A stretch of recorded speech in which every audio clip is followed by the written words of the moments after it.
All right, so welcome to, okay, this is at the time of recording my last exam one for Calc 1. After this, I'll be doing exam 2 and then 3 and then the final. So this is, let's see, it's spring 2019, which is not so long ago. And if you're going in exam order, this should be like the newest set of questions that you'll, or not the newest, but a newer set of questions that you'll see. So hopefully it's a little more relevant to what you're studying now, in 2023 and beyond, and you'll, apply it better on your own exams. So let's go ahead and start this. Number one, okay. So this is, all right, it gives you, remember this is your sort of derivative at a certain point, like the manual derivative formula, and then it just asks you to apply it to a given function. So wherever you have these f of a plus h and this f of a, just substitute that with this 3x squared bit here, and then we're going to simplify that, and it'll give us one of these. So let's go ahead and do that. We have f of a plus h up at the top here. So that becomes 3 times the quantity of a plus h squared. And then we have minus f of a, so that's 3a squared all over h. Whoops, glitching out a little bit. I gotta get a new glove. Keeps not, repelling my skin. Anyways, uh, all over h. And then we'll go ahead and simplify this so we can, distribute that 2 kind of out a bit. So that becomes 3a plus h times a plus h minus 3a squared. I'm going to omit this h for now since it's just going to get, it's just going to make everything bigger. We'll just remember to put that under h at the very end. So let's go ahead and, FOIL this out. So this becomes 3 times a squared plus a plus h plus, whoop, not that, not 3. It's a squared plus a times h plus another a times h plus h squared minus 3a squared all over h. And then we can multiply this 3 out, which will make it become 3a squared plus 3ah plus 3ah, so that's 6ah. That's how we knock out those two terms, plus 3h squared minus 3a squared. Now we say we have plus 3a squared here, minus 3a squared here, so it cancels both of those out. We're left with 6ah plus 3h squared. And remember, we're dividing all of this by h. I've just been omitting it for now because it would have made things cluttered. And we'll see that every term now has an h here. So we can cancel some things out, cancel an h from each of these terms. And now we're left with 6a plus 3h. And, oh, okay, so our answer here is a. They just, I guess, took a 3 out, so it became 3 times 2a plus h. So that's how they rewrote that. So that's, in these simplifying problems, sometimes you'll have to do that and recognize that it's a slightly different answer, but usually these simplification problems aren't too difficult, so it's not a whole lot of trouble if you know just some basic simplification rules. All right, number 2. This is a domain problem. This is a very common type of problem you'll have on every exam. There is always one or two of them on each test, so this is pretty nigh important to get down. Can this thing go away, please? To exit full screen, swipe down from the top. Whatever. Oh, there it goes. Okay. So for domain problems, you're given a function and you're asked to find its domain. So what that means is when you a domain of a function means all of the values of x that you can plug in for x that will not make it like undefined or illegal like that. So an example of that is like let's do a simpler function like the square root of x, like f of x equals the square root of x. So what values can you plug in for x that will make it all work out? You'll actually get a real answer. And those values are positive numbers and 0. you know you can't take the square root of a negative number. So for this, we're going to define its domain as x is greater than or equal to 0. So that's the domain of something like the square root of x. And there's a couple other things like that that can impose restrictions on our domain, and we'll use some of those to figure out a more complex domain of larger functions like this. So this is one of them that we'll have to use, this square root here that we have in our function right there. One other common one is fractions. So if your denominator has an x in it, you know that you can't divide by 0, right? Or else it's undefined. So in this case, whatever's on the bottom cannot equal 0. There we go. That's another one that we have because we have a fraction here. And then our third, a bit more obscure one is whenever you have a logarithm of x. So ln is just a logarithm with a base of e. And whenever you have a logarithm, whatever's inside, it must be greater than 0. So it can't even be 0, and it also can't be negative. You can't take the logarithm of negative numbers or 0. It's got to be positive only. So we'll end up using all three of those restrictions and figure out how to properly define our domain for g of x here. And there's three that we have to worry about: the fraction, the log, and the square root. And you can do them in any order you want. I just personally like to start in and then work outwards. And I don't know why, it just feels more natural to do it that way. You can do it any way you want. So what we'll do is, so we have this first one here, this most inward one, the square root of x minus 10. Literally what we do is we take what's inside, x minus 10, and then remember, okay, so whatever's inside must be greater than or equal to 0. We literally just write that, so x minus 10 must be greater than or equal to 0, and then solve for x. So we get x all by itself on one side, and then that's one of our restrictions. So we add 10 to both sides. This becomes x is greater than or equal to 10, and that's our first restriction. X is greater than or equal to 10. I'll write it up here to keep note of it. Okay, that's our first one. Next one I would like to do is the logarithm. So the ln of the square root of x minus 10. So let's go ahead and write that out. The square root of x minus 10, which is what's inside, that must be greater than 0. So then we do the same thing, get x all by itself.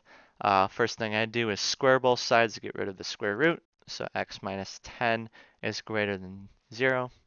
And then same thing, just add 10 to both sides. So x is greater than 10.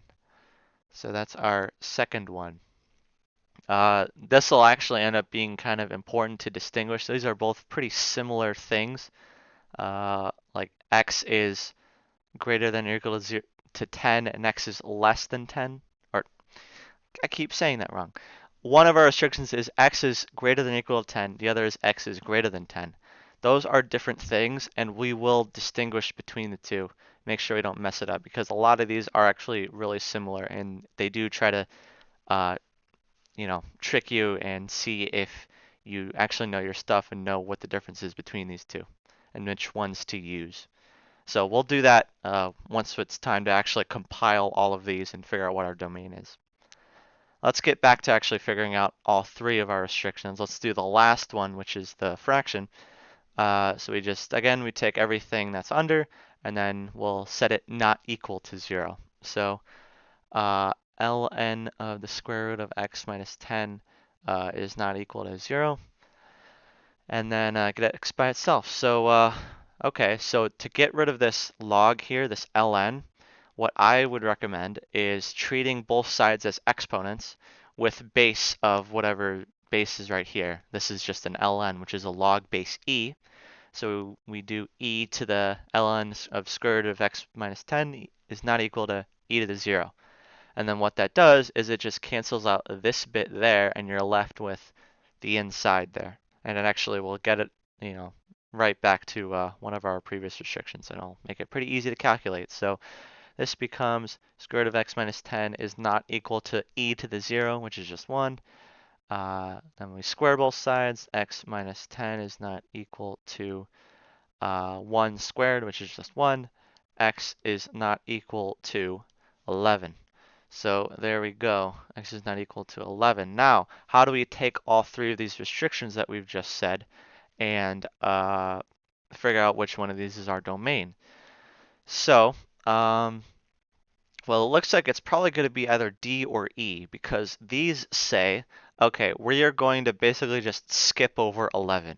It says reach 11 and then skip over it and then pick back up whatever's on the either side of them. And that's exactly what we said here. X must not be equal to 11. So it's probably one of those two, but which one of these is the correct one? Because they both look really similar, and it all comes down to if you include 10 or not. Whenever you have a parenthesis, it means no, you can't use 10. And on the bottom here with the bracket, it means yes, you can plug in 10 for X. And I'm going to tell you the answer. It is D. Now, why is it D? So this comes down to the difference between our top two restrictions that I said earlier. X is greater than or equal to 10, and X is greater than 10. So let's actually, for explaining this, I'm going to use a simpler case. Let's look at two restrictions. X is greater than 1 and X is greater than 2. So we have 0, 1, 2 on a little number line I'm making. We have our first restriction, X is greater than 1, which is here, and then X is greater than 2, which is here.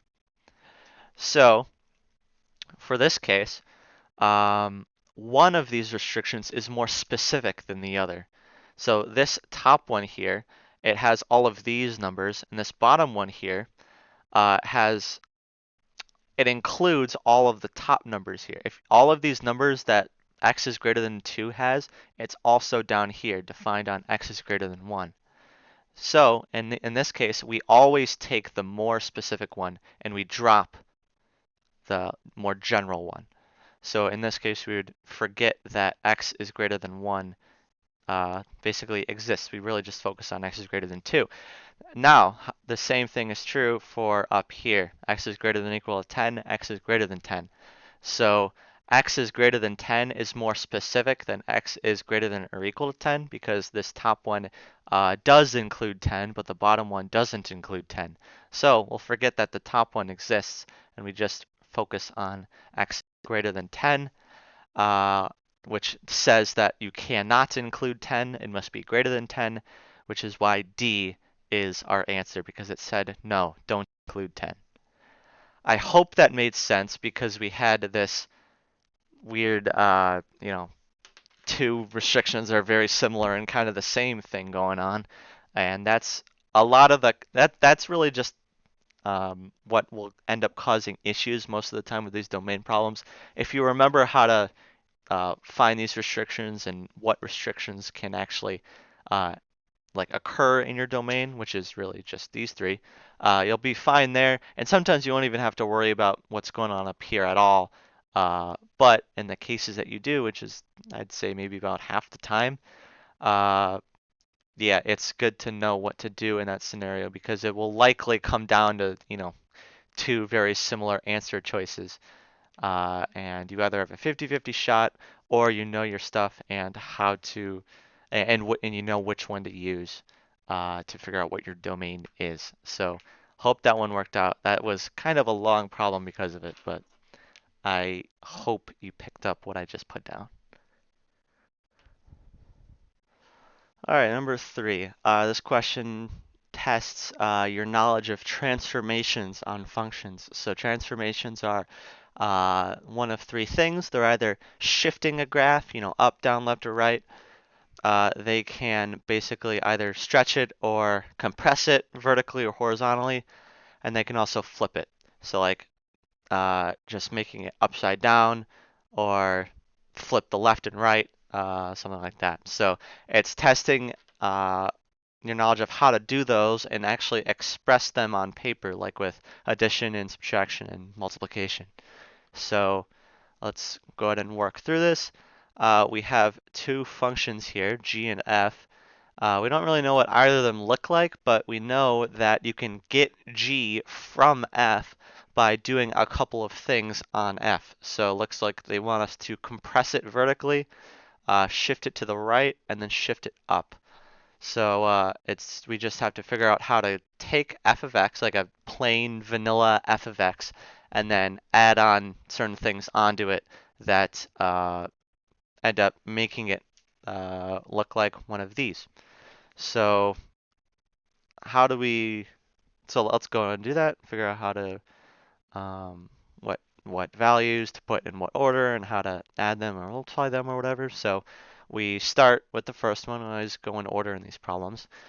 Compressing something vertically. So that's just making something squattier or shorter or something like that. If we have something like this, it would end up looking something like this, where it's just shorter. So that always involves division.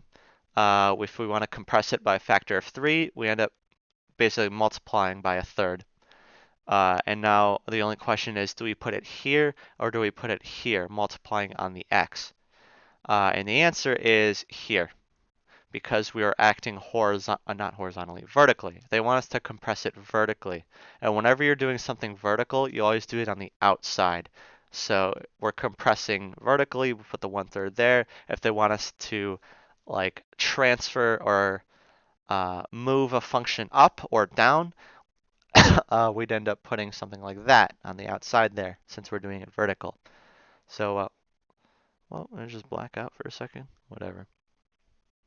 All right, so that's our first one. Next one is shifting. So that's relatively easier. It's just adding a subtraction.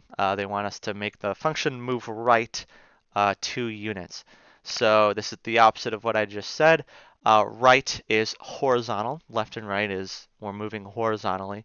So we end up putting that 2 on the inside. Now our only question is it a plus or is it a minus? And this is a tricky part when it comes to these transformation problems. You'd think that, okay, we're shifting something to the right. Right is usually, positive. It's associated with positivity. Right is how you get more positive on the number line.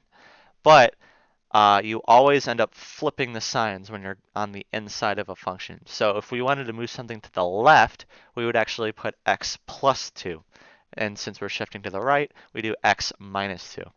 That's just something to keep in mind. There's a reason for it, but that's beyond the scope of how to do this problem. And then finally, we just have to shift something. We have to shift the graph up by 1 unit. We are doing a vertical action, up or down. So we end up putting the value on the outside here. And now, is it a plus or is it a minus? So in this case, it's a plus. So up is also, sort of a positive function. Up is how you get the y value to be more positive, but it doesn't have that same like flip the sign thing going on with horizontal actions. So it's more normal like that when you're doing something vertically. So cool. So we have our transformation completed, and C is our answer here. So all of the others are just sort of slightly wrong versions of that, hoping you like messed up 1 or 2 of these on the way there. It looks like, let's actually go through these since this is more of an abstract problem. For A, it looks like um, it looks like whenever they wanted to do something horizontal, they accidentally did it vertical. Like let's see this plus 2 here. That plus 2 really should be on the inside, and it should be a minus 2 since it's a rightward action. And opposite is true for the plus 1 there. It really should go on the outside instead. So that one's wrong. B, it looks like they put everything on the inside for some reason, so there is no vertical actions going on because there's nothing on the outside. D is, well, one thing that's wrong with it is they multiplied by 3 instead of dividing by 3. So that actually would end up stretching it vertically instead of compressing it vertically. So that's one thing that's wrong with that. And then E, well, they don't have that compressing at all in there. And then they also, looks like on the inside, they stretched it horizontally instead of compressed it vertically. So that's what they did wrong there. And so now we know that C is our correct answer here. So it looks like it ended up just testing us on two of those factors of transformations. Uh, Remember, one of them is shifting, so you move it up, down, left, right. Another is compressing and stretching, so just making it shorter or longer or wider or something like that. The third one that it didn't test us is flipping. So that usually that involves multiplying by negative numbers.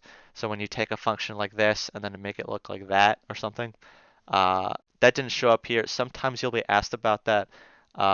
If you're not sure, just remember it's always with negative numbers that flips it. And same thing applies if you want to do something vertical like this, where you flip it vertically.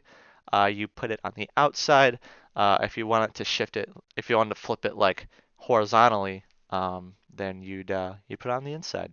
So that's how I would do this problem by, you know, building and expanding on f of x, and then going from there. Hope you get the right answer. Cool. So number 4 is just a solve for x problem. We have this equality here. This is going to be a function testing everything you know about logarithms and all of their properties and how to sort of condense them and simplify them, how to get rid of them, everything like that. So we'll end up going through everything you need to know about that here, since this is a pretty common problem for exam ones. So to start off simplifying this, I think the first thing we should do is we can actually push both of these logs into just one log, and then that'll make it easier to simplify. You can do that by this one property where if you have two logs, let's say we have log A minus log B, that actually just equals one log where you divide both of them in the middle. So we'll do the same thing here. We have ln of x squared minus 9 and minus ln x minus 3. And we can just push both of them into 1.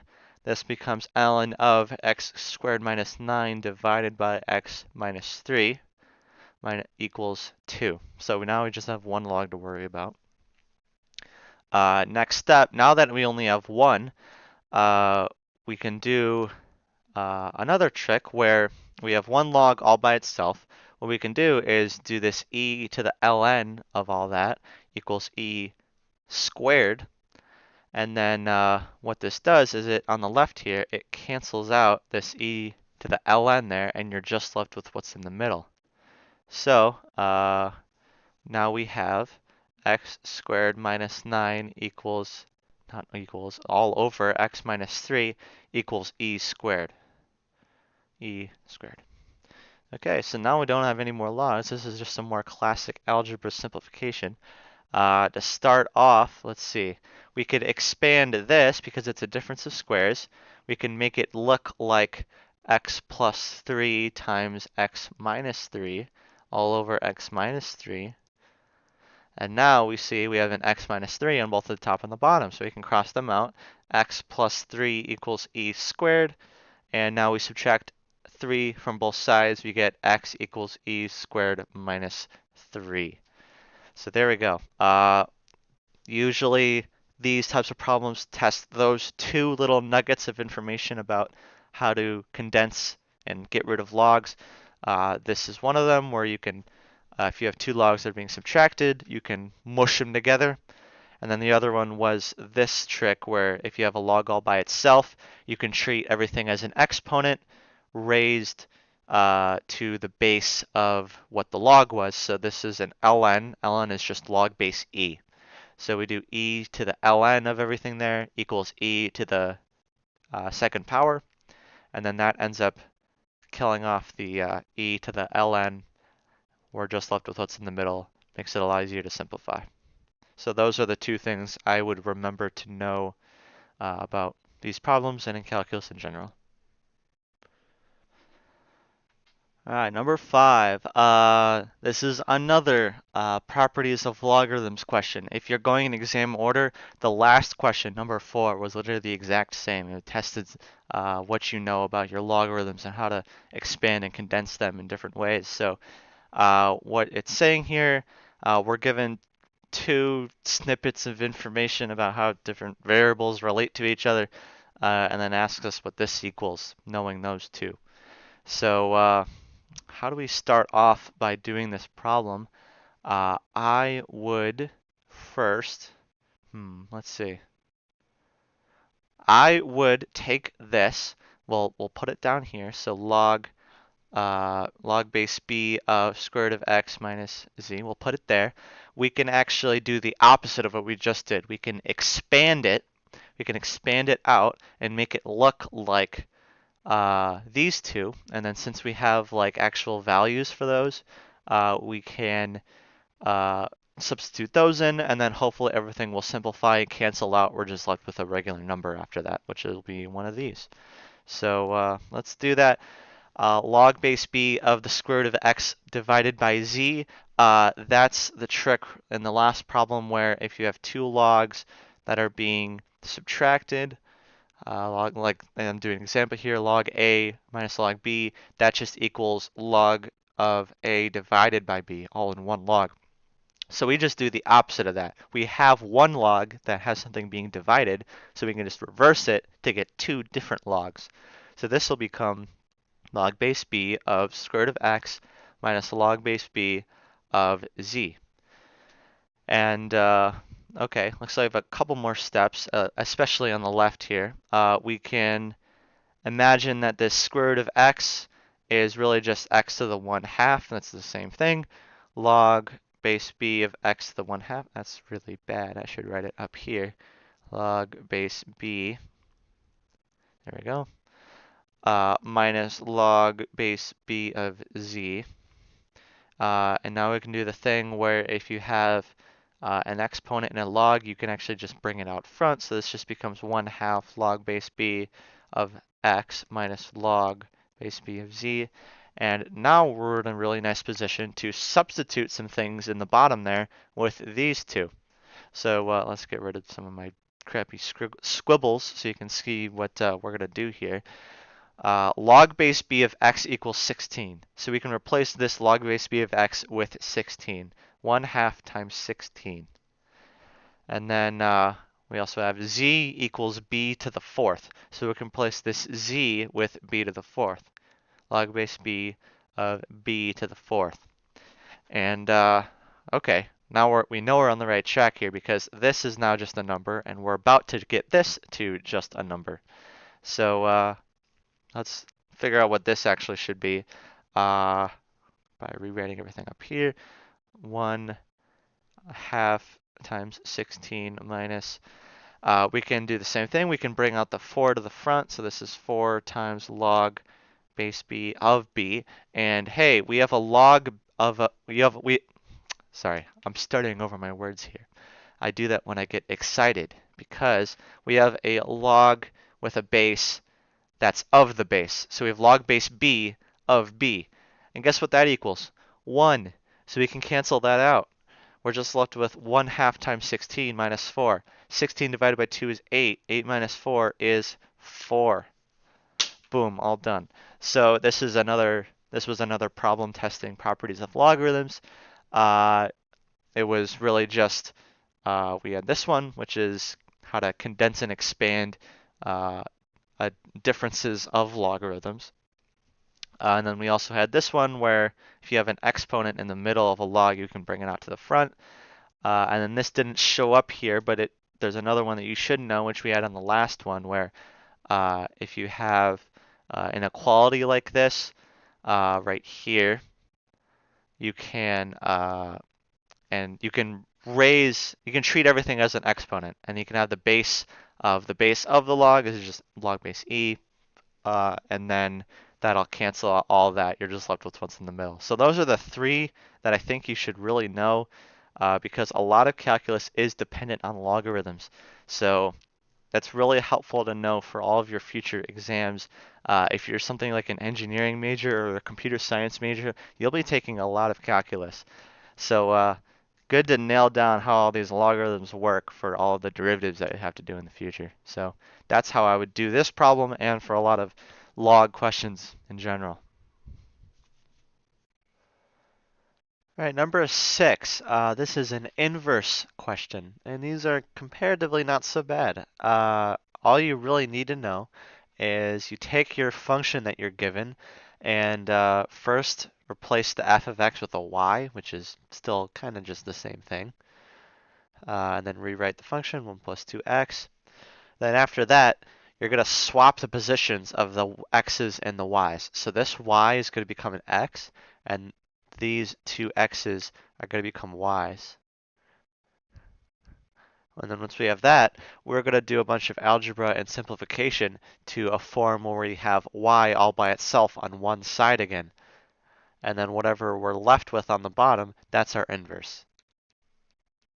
And then we're also asked to do another step, which is just to plug in 1 into the inverse. Sometimes you'll just stop here at this step when you just have the inverse function, but looks like they also want us to find it and then put a value into it. So let's go ahead and do that. That's all you really need to know.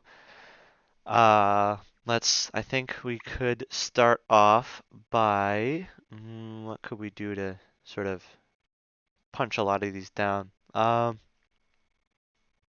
We could multiply this 1 plus 2y over to the other side, I'm thinking. I think there's a couple of different ways you could do this, but let's try this route out. So we have x times the quantity of 1 plus 2y equals y. Maybe we could, what's it called, distribute the x over to all the terms on the inside. So this becomes x plus 2xy equals y. And then, okay, yeah, and then now we can get all of the terms with a y on one side. So let's do 2xy minus y equals negative x. So there I just subtracted x from both sides and I subtracted y from both sides. So now we have every term with a y on it, on one side. And now what we can do here is take the y out of it. So now we have y times 2x minus 1 equals negative x, and then we can divide 2x minus 1 from both sides. So this becomes y equals, let's see, negative x divided by 2x minus 1. So that's our inverse with, y being replaced by f inverse of x. Now we just need to plug in 1 for x. So this becomes negative 1 over 2 times 1 minus 1. This will become negative 1 divided by 2 minus 1, which is 1, which is just negative 1. Looks like E is our answer here. I actually did not look up what the right answer is in this case. I'm hoping that's it. It's E. Okay, cool. We in there. 6 is E. All right. Thankfully that worked out. Oops, that's OBS. Okay, so that's all you need to know and all you need to do for this problem. Just swap the x's and the y's and then get y all by itself. What you're left with is the inverse. Sometimes you'll stop there. Other times, like right now, you'll be asked to, input another value into the inverse.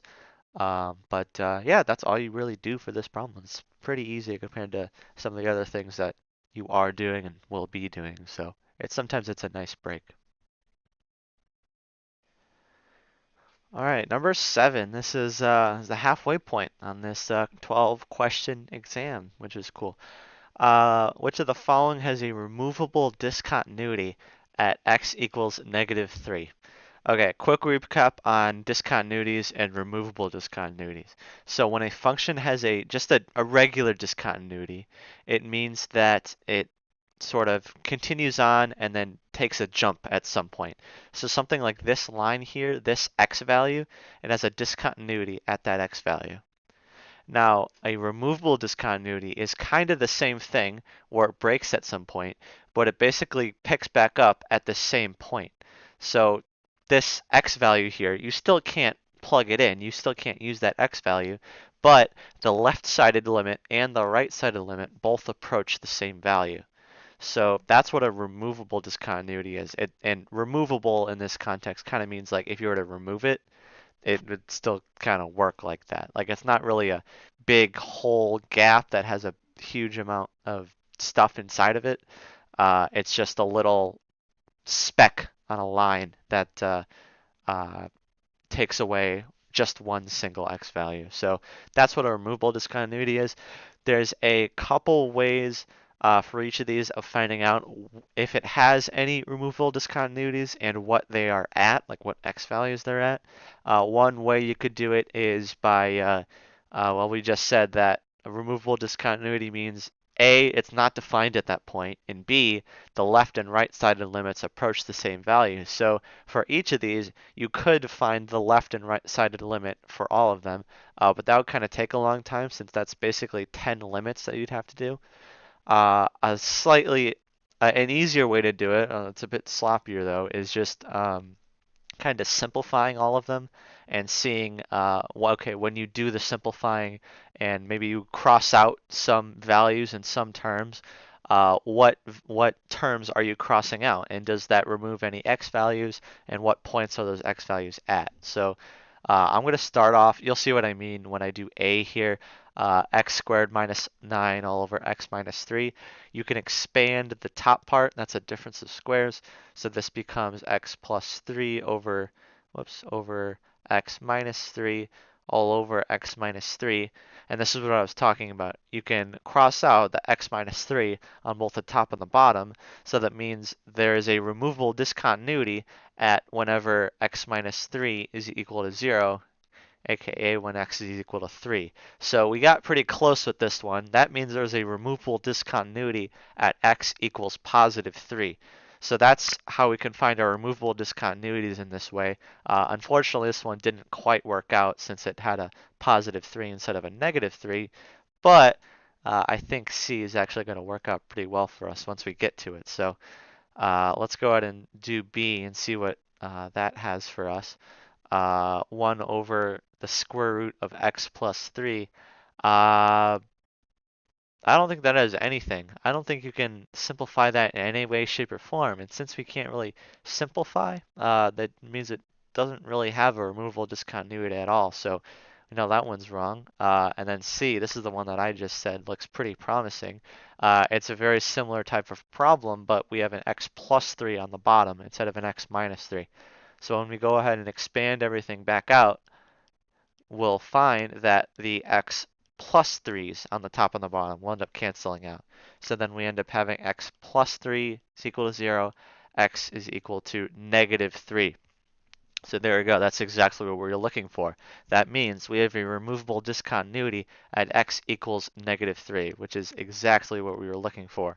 We know that C is our right answer. Since this is more of an abstract problem, I'll run through D and E too, so we know that we've got the right answer. ln of x plus 3, this plus 3 here doesn't really mean anything. It just means it shifts it 3 units to the left. And we're just left with a plain vanilla ln of x. And that ln of x doesn't have any discontinuities because that, let's see, what does that look like? Well, it's a log, and log means that it goes like this.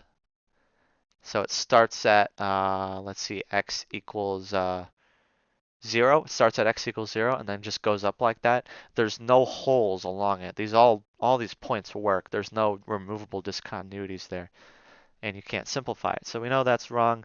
And then we have E here.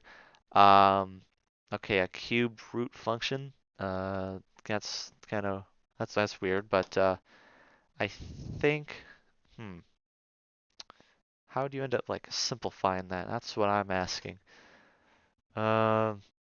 Well, if we would have a removable discontinuity at this point, that means that when you plug in negative 3 into the function, that then it would be undefined. It would end up not really working out. So let's see if that will not work out. So negative 3 plus 3, this just means cubed root of 0, and this is just 0. That still works. So we know that since it's defined at negative 3, that means it can't have a removable discontinuity at negative 3. So now that E is also wrong, we know for sure that C is our right answer here. So again, just a knowledge test if you know your how removable discontinuities work and what they look like in a function, and how to find out what they are, either by simplifying or by taking the left and right sided limits of each function at the given point. Hola. Okay, number 8. Determine which statements about f are true and which are false. So f here, f of x, It's this piecewise function. So I'm going to adjust my mic a bit. All right, that's a bit better.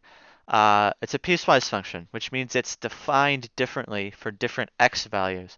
So let's see right here. I'm going to graph this out. So right there, if x is less than or equal to -1, y is just 1. Like it'll be just a straight line. So we'll graph this out with some axes. Uh, when it's less than or equal to -1, x is just equal to 1. So it goes off like that at 1. And then the same thing is true if it's greater than or equal to 1. So at 1, it goes off in that direction, just like that, a straight line. And everything in between, it's defined as x. So that's really just a straight line, but it's tilted askew like that, and it looks like that. So that graph will help out a lot when figuring out these 3 bullet points here, which all involve like continuity and discontinuity, which we actually kind of did just one question ago. So if you want to do some more continuity tests, you can just kind of scrub back through the YouTube video if you want, number 7. So we'll have a lot of review about those kind of properties on this exam. So let's start working through this. Bullet point I guess, or 1, whatever. F is discontinuous at 1. Okay, so 1 here, x equals 1. That's that. Is it discontinuous at that point? No, it's not at all, because right here it's defined. It's defined at x equals 1. So it's continuous. It's not discontinuous. So we know that one's wrong. Okay, that's one bullet point down. Number I, f is continuous from the left at -1. So, excuse me, x equals -1 is that line. Is it continuous from the left there? So if we kind of approach it from that angle, is it still continuous? The answer is yes, it's defined there. Right there, it's continuous. So it's kind of like a left-sided limit, but it also has to be defined at that point. It can't be undefined. So we know that I is true, but we'll see with I, which is the same thing but from the right, so this one is false. So if we approach it from the right, that value is undefined. Right there, what I'm circling right now, it's undefined. It's defined at 1 at -1. So we know that one is not continuous, and B is our answer. 2 is true, 1 and 3 are false. So as sort of a big picture, what you should remember from this question, I'd say this was testing like, I mean, obviously it's testing like, hey, is this continuous or discontinuous at a given point? Something that you should probably also get good with is graphing out piecewise functions. Just generally doing that and knowing what that looks like on paper, because graphing this out and being able to, draw over it and scribble out little notes on top of it like I just did, it really helps out a lot for these like true false questions when it asks a bunch of different things about a graph. So that helps out a lot um, for these types of questions, especially because if it's one of these where it's like 3 different bullet point true falses, it'll probably be a pretty simple graph, especially for a piecewise. It'll probably be simple at each different point. So knowing how to graph those simple functions and then knowing its continuity at different points, that's really the key to your success for these kinds of problems. Okay, this freaking question. This one sucks. I'm sorry. Uh, it's asking for what the horizontal and vertical asymptotes of this function are. And that doesn't sound so bad. Finding the vertical asymptotes are really easy, but the horizontals, sometimes it gets really, really stupidly tricky, and this one is one of those. So, I'm going to hope to explain this to the best of my ability. I'm going to start with the vertical asymptotes because those are easier. You just, it's basically just kind of like finding the domain where it's just like what values of x make the function illegal. So we really only just worry about like the denominator here. We just kind of set that equal to 0 and then solve for x. So e to the x minus 1 equals 0, and then figure that out. I keep messing up my dimensions. And then, okay, so we just like add 1 on both sides. E to the x equals 1. And then, let's see, this is just the same as ln of 1 equals x, and ln of 1 is 0, I think. X equals 0. Yeah, ln of 1 is 0. Okay, sorry. I don't know why I blanked on that. That's like a not something you should forget while doing a calculus test, but everybody does it, and I just did it then, so don't worry if you do dumb little things like that. So we have our vertical asymptote, which is x equals 0. So there we go. We can already cross off A and B. So now is the hard one, which is the horizontal asymptotes. There's kind of this like what do you call it? Like a three-step or a three-part process or elimination method that you can use to get a horizontal asymptote really quickly if you have the right equation, where you take the degree of the numerator and the denominator, and then based on, if n is greater than d or less than d or equal to d, you can figure out you can really easily get the equation for the horizontal asymptotes just from that. But we have something kind of different where the highest degree is kind of this e to the x instead of something more normal like x to the fourth or x to the fifth or whatever. Instead we have e to the x. So we can't really use that. The best way that I can explain how to find the horizontal asymptotes in this equation is just to take the ones that it shows you and show how they are the horizontal asymptotes. So I'll do y equals 1 and y equals negative 1 and show that y cannot equal 1 and y cannot equal negative 1 for this one. So way that I can do that is, well, if we want y equaling 1, like we want this whole thing equaling 1, then the numerator and the denominator both have to equal the same thing, right? So they cancel out and equals 1. So this is just e to the x plus 1 equals e to the x minus 1, and that doesn't look like it'll ever work out, since that's just the same as e to the x plus 2 equals e to the x. And that doesn't work out. We can also, just to show it even more, you can subtract e to the x from both sides and get 2 equals 0. Yeah, no, we're not. That doesn't work. So we know that y equals 1 is an asymptote. So we can cross off e. We just have to test y equals negative 1 now, which is just the same as, when we're trying to make the whole thing equal 1. But one of these, either the top or the bottom, has to be like flipped. It has to be negative to get a negative 1, right? So it'll be something like e to the x plus 1 equals negative e to the x minus 1, which we can just distribute as negative e to the x plus 1. And then we'll simplify that and get something invalid like that, which we can do. We can add e to the x on both sides, so that's 2 e to the x, and then subtract 1 from both sides. Wait, did I do something wrong here? No, I think I'm good. Okay. Plus 1 equals 1. We can subtract 1 from both sides, I'm pretty sure. 2 e to the x equals 0. This is the same as e to the x equals 0, and that can't happen. Whenever when x is in the exponent, it always just, like if we have our axes here, it just sort of gets narrower and narrower and closer to the x-axis, but never touches it. So this equation can never equal 0, it just gets closer to 0. The limit as x approaches infinity is 0. That's that's a very high-level way of saying that we have a vertical asymptote, or horizontal asymptote, at y equals negative 1.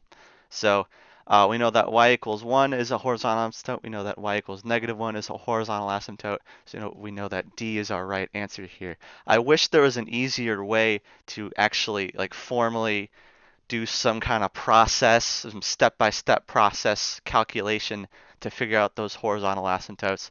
but this is the next best thing where you literally just test each horizontal asymptote that it gives you, see if they actually are impossible to get, and if they are, then you know it's a horizontal asymptote. And then again, vertical asymptotes, which are a lot easier. It's just like finding a domain where you see what x values can't work in the equation. Normally, it'll just be like the denominator equals 0. So just things like that. And then that's how you get your asymptotes for an equation like this. And we are almost done here. This is question 11. I only have one more exam 1 question to do. This is my last one. So I'll catch you in like 3 seconds. All right, those 3 seconds are over. Welcome to the last question on this exam, number 12. This is also the last question I'm doing for all of the exam 1 topics and questions. So this is a milestone for me too. Question 12, this limit here represents which of the following down here. So before we even, look at A through E, let's let's recognize that this limit here is eerily close to the sort of manual derivative that we've done before, which is, f prime of x, the derivative of f. That's really just equal to the limit as h approaches 0 of f of x plus h minus f of x all over h. So we've definitely done that multiple times before. And what it's just asking is uh, give an x value and give an f of x that will make, when plugged into this, will make it look like that. So that's all it's asking. There's not really a good way to go about doing this problem aside from just plugging and chugging for all 5 of these. Just plug in the x value, plug in the function, and see if it looks like that. So let's go ahead and do that. Let's start with A, where you have an x value of 3 and a function of the square root of x. So this will end up looking like, let's see, square root of x. So this is just the square root of, no, hold on, I'm getting really confused. So a square root of x, so this will be the square root of x plus h. It'll just be that. Okay, yeah. X plus h minus f, oh, sorry, f of x, which is just square root of x all over h. And we replace all the x's with 3, as it said here. So does this look like that? Not really, because the square root of 3 is not equal to 3, so we know that one's wrong. A is not it. What about B here? That's basically the same thing, but with 9 for the x value instead of 3. So this is just 9 instead of 3. And hey, that's looking really good because square root of 9, that's 3. And that's exactly equal. Look, they're the same thing. So B is our right answer here. The thing is, though, with this problem, I'm going to show you really quick. I'm going to flip my laptop around. There's 2 answers for this one. I'm pretty sure they just messed up when making the exam and they accidentally made multiple answer choices. So B or E on this problem work. I'll still go through C, D, and E since this is more of an abstract problem and there's more ways to mess up when finding the right answer. So I'll go ahead and do those, and we'll also see that E will end up working. So like if you did this problem and you found E as the right answer and you've been screaming this whole time like, why did he circle B? What did I do wrong? I'm an idiot. Don't be. Sometimes the math department are bigger idiots. So hold on, I gotta make this full screen. There we go. All right. So let's do C now. Why that one doesn't work. This is the same as, so it's the function is now x plus 3, so it's x plus h plus 3 minus f of x, which is x plus 3 all over h. And then again, we replace the x's with the x value it said, which in this case is negative 6. So negative 6 plus h, and then negative 6 plus 3 there. So we simplify this, we get, let's see, negative 3 plus h minus square root of -3. Okay, we already know that one's not going to work because, yeah, don't want to do that. So that one's out. Let's look at D now, where it's we have x value -3. Function is square root of x plus 9. I'll just go ahead and modify the old one to make it simpler. So that's those 3's become 9's, and the -6's become -3's. And this simplifies to, let's see here, 9 minus 3 is 6, so this is 6 plus h minus square root of 6. Okay, step up there. We don't have any imaginary numbers to worry about, but this doesn't look like that at all. So unfortunately, that one does not work. D is out. So let's do E now, and this one should work based on the answer key that I just pulled up. We have a x value 6 and a function of x plus 3. Let's do that. So it's function is x plus 3. We substitute x with x plus h plus 3 minus f of x, which is x plus 3 all over h. And then we'll substitute those x's with 6, yada, yada, yada. I think you get this by now. And simplify. So this, I'll do it on the left since I'm running out of room. This is a square root of 9 plus h minus 6 plus 3, which is 9, all over h. I don't know why that took a second to realize. And yeah, the square root of 9 becomes 3, and then this ends up looking exactly like our original function. So we know that E is also right. We had two answers here. So I don't think they intended that. I think, all these should just have one answer. But hey, you have double the chances of guessing it, which is always welcome. So yeah, so I guess to recap this kind of problem, recognizing that this is that manual derivative, and then knowing you should really just plug and chug for these types of problems. I don't really know a step-by-step process of finding out an answer, aside from just testing each and every answer choice. So that's how I would go and tackle this problem. And with that, I am done with the exam ones. So this was what, spring 2019? Yeah. So look at all this cyan, all this work. Some of these were awful. Which one was bad? Oh, the last one. Yeah, the one I just did. This one was probably the worst one on this exam, to be honest. At least for me. You'll probably, think something different, but that one was not very fun. Yeah, domain problems, yada yada. Graphing, logs, inverses. Okay, this was a pretty okay exam up until this number 11, which is terrible, but uh, it was okay. So hopefully that was an adequate explanation for all 12 of these, and I will see you. Well, I'll see you probably on some other exams for exam one, assuming you're listening to this first. But for me, I'll see you in the exam twos.